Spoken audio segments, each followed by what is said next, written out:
Hello everyone. आज हम discuss करेंगे अपने नए चैप्टर के बारे में जो है अर्थिंग। कि क्या होती है अर्थिंग, क्या उसकी नेसेसिटी होती है, क्या उसकी ज़रूरत होती है, ये हम डिस्कस करेंगे आज के इस वीडियो में।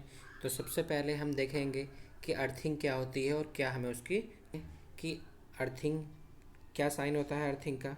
ठीक है, तो हम इसमें ये देखेंगे कि how earthing system provide safety. किस तरीके से जो अर्थिंग सिस्टम है, अर्थ से हमें क्या मिलती है, सेफ्टी मिलती है। तो अभी हम डिस्कस करें किस तरीके से हमें सेफ्टी मिलती है। तो हमने इसमें देखा है कि आपने देखा होगा कि आपका फ्रिज है, उसमें 3 पिन का सॉकेट हम यूज़ करते हैं। आयरन है, 3 पिन का सॉकेट यूज़ करते हैं। तो जिसमें जो ये थर्ड वाला पिन होती है, ये हमारी क्या होती है, हमारी अर्थिंग के लिए यूज़ होती है। तो किस तरीके से फॉल्ट वर्क करता है, किस तरीके से फॉल्ट होता है और अर्थिंग होती है, उसको हम डिस्कस करेंगे। जैसे हमने देखा फेज़ और न्यूट्रल है, क्लियर है। तो हमने ये देखा सबसे पहली कंडीशन हमारी ये बनती है कि कहीं पर भी अगर फेस होगा और न्यूट्रल होगा तो वहाँ पर क्या कंडीशन बनेगी। ये फेस है, ये मान लीजिए हमारी कोई मशीन है, तो यहाँ से फेस गया और यहाँ से होता हुआ न्यूट्रल पे चला गया, क्लियर है। लेकिन अगर हमारा ये कंडीशन ना हो, सिंपली हमारा क्या हो, ये वाली कंडीशन हो कि हमें यहाँ पर हमने अर्थिंग दिया ही ना हो, ठीक है। यहाँ पर मान लीजिए ये है ही नहीं अभी। इस कंडीशन में क्या होगा, फेस ऐसे आएगा न्यूट्रल पे, और जैसे ही यहाँ पर फॉल्ट होगा तो कहीं ना कहीं लीकेज की वजह से वो इस मशीन में आ जाएगा। और जैसे ही हम इस मशीन को टच करेंगे तो यहाँ पर क्या होगा, हमें करंट लगेगा। और करंट लगेगा, लेकिन यहाँ पर क्या होता है, एमसीबी लगी होती है, लेकिन वो करंट की वैल्यू इतनी कम होती है कि वो एमसीबी उसको रीड नहीं कर पाता और एमसीबी ट्रिप नहीं करती है। इसीलिए हम यहाँ पर यूज़ करते हैं ईएलसीबी, अर्थ लीकेज सर्किट ब्रेकर, जो बहुत ही कम अमाउंट को भी, करंट को भी क्या कर लेगी, रीड कर लेगी, समझ लेगी, जिसकी वजह से क्या होगा, वो वहाँ पर ट्रिप कर जाएगी। तो अर्थ की सेफ्टी के लिए हम क्या यूज़ करते हैं, अर्थ लीकेज सर्किट ब्रेकर, क्लियर है।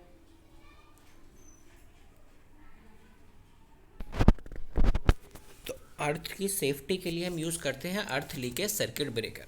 अब आपने देखा कि यहाँ से फेज़ आया और न्यूट्रल आया, तो जैसे ही हमारी बॉडी का जो रेजिस्टेंस होता है वो लगभग 1000 ओम के आसपास होता है, ठीक है। तो जैसे ही हमने देखा कि हमारा जो ग्राउंड है उसका रेजिस्टेंस कितना, 4 से 5 ओम होता है। तो जैसे ही यहाँ पर लीकेज होगा तो वो इस पाथ को ना कवर करके इस पाथ को कवर करेगा, जिससे क्या हो जाएगा, वो अर्थ हो जाएगा और जिससे हम कहीं ना कहीं सेफ हो जाएंगे, क्लियर है।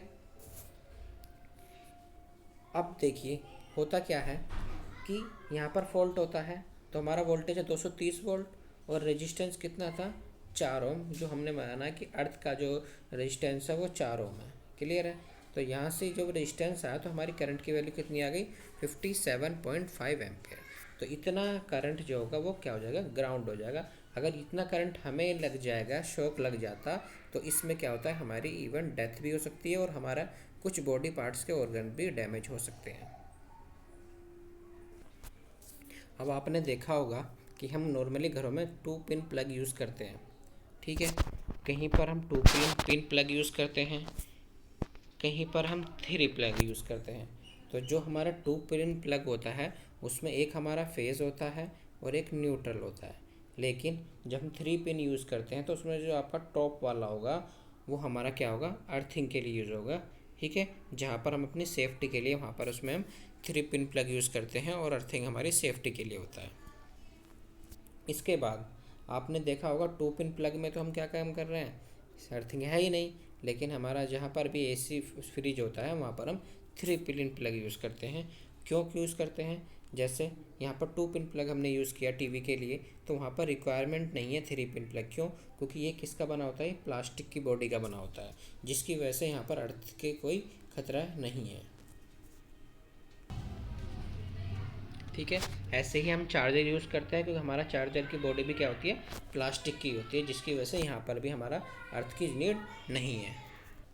अब बात आती है पावर प्लांट के लिए कि पावर प्लांट में क्या होता है कि हमारा जो रेजिस्टेंस है कितना परमिसिबल होता है वो हम देखते हैं। तो अगर कहीं पर भी पावर प्लांट होगा तो उसका जो रेजिस्टेंस है वो 0.5 ओम होना चाहिए।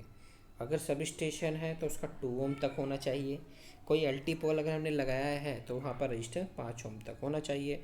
और कोई HT tower high tension line है जिससे 11 केवी हो गई, 33 केवी हो गई, तो वहाँ पर 10 ओम का रेजिस्टेंस होना चाहिए। क्लियर। ये कुछ स्टैंडर्ड बनाए गए हैं जिसके अकॉर्डिंग हमें रेजिस्टेंस की वैल्यू मेजर करनी होती है। मतलब इतना होना चाहिए तभी वहाँ पर हमें आउटपुट अच्छे से मिल पाएगा। इसके बाद बात आती है कि जैसे मैंने बताया कि इसके लिए इतना होना चाहिए, इसके लिए इतना होना चाहिए। अगर इतना नहीं है तो वहाँ पर हमें बनाना पड़ता है। ठीक है, कि हम किस तरीके से उसका रेजिस्टेंस कम करें, क्योंकि नॉर्मली हमारा 8 ओम तक होता है हमारा ग्राउंड का रेजिस्टेंस जो होता है बहुत सी जगह। तो हमें उसको कम बनाने के लिए हमें कुछ प्रोसेस होते हैं।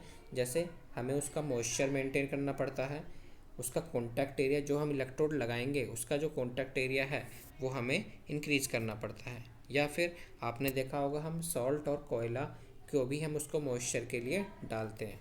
ठीक है, या फिर उसकी गहराई को, डेप्थ नोट डेप्थ, गहराई को हम क्या कर सकते हैं, बढ़ा सकते हैं।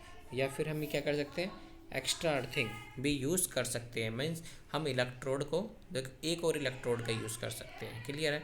क्या हो गया, पहला मेंटेन मॉइस्चर ऑफ अर्थ, दूसरा हो गया increase contact area of electrode, third हो गया salt and call of earthing में यूज़ कर सकते हैं, फोर्थ है हमारा डेप्थ कर इंक्रीज कर सकते हैं इलेक्ट्रोड की, फिफ्थ है हमारा एक्स्ट्रा अर्थिंग या फिर एक और इलेक्ट्रोड हम पैरेलल में डाल सकते हैं।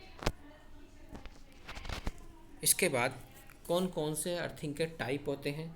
सबसे पहला है हमारा स्ट्रिप और वायर अर्थिंग। इसमें हम क्या करते हैं, वायर को सिंपली क्या करें किसी भी रोड के साथ में उसमें में डाल देंगे अर्थ में, जिससे हमारा कहीं ना कहीं थोड़ा बहुत हमारा अर्थ क्या हो जाएगा, हम नॉर्मली घरों में हम यूज़ कर लेते हैं।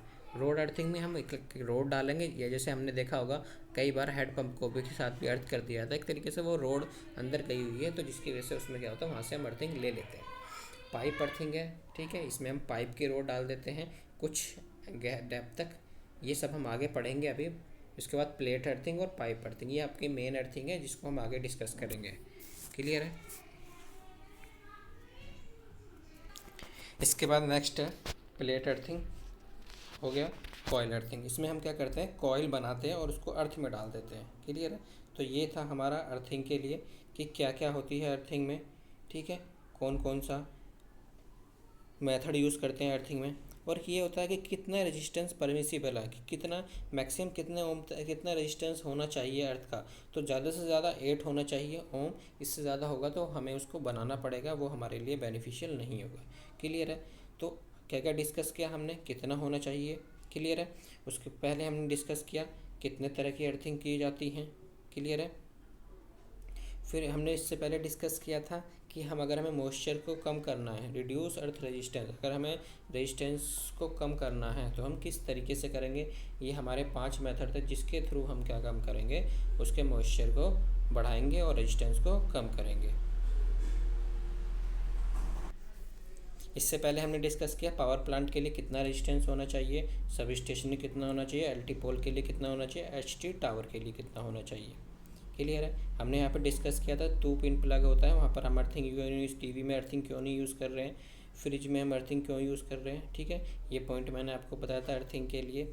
ठीक है, यहाँ पर मैंने बताया था आपको कि जहाँ पर भी मेन पॉइंट क्या है कि रेजिस्टेंस हमारा जो करंट है वो पाथ को फॉलो करेगा जहाँ पर हमारा क्या होगा, रेजिस्टेंस कम होगा। मैंने आपको बताया कि एक ह्यूमन बॉडी का रेजिस्टेंस 1000 ओम के आसपास होता है। ठीक है, और इसका वो है 5 ओम, 4 ओम, 3 ओम होगा। तो जाहिर सी बात है वो कौन सा पाथ को फॉलो करेगा, इस पाथ को फॉलो करेगा। जिस भी रास्ते में अर्थ की वैल्यू कम होगी, रेजिस्टेंस की वैल्यू कम होगी, अर्थिंग हमेशा उसी पाथ को फॉलो करेगी। तो हम ये कह सकते हैं कि जो अर्थिंग है वो हमारे क्या है, एक सेफ्टी के लिए की जाती है। क्लियर है। जिससे हमारे कोई भी मशीन होगी तो उससे हमें शॉक ना लगे और वो अर्थ हो जाए, जिससे कि हमारी क्या होगी, सेफ्टी होगी। ठीक है, तो ये हमने डिस्कस किया अर्थिंग के बारे में, कहाँ कहाँ पर हम अर्थिंग यूज़ करते हैं। अब अगले नेक्स्ट वीडियो में हम डिस्कस करेंगे कौन कौन सी अर्थिंग होती है और किस तरीके से हम उसको बनाते हैं। Thank you and have a good day.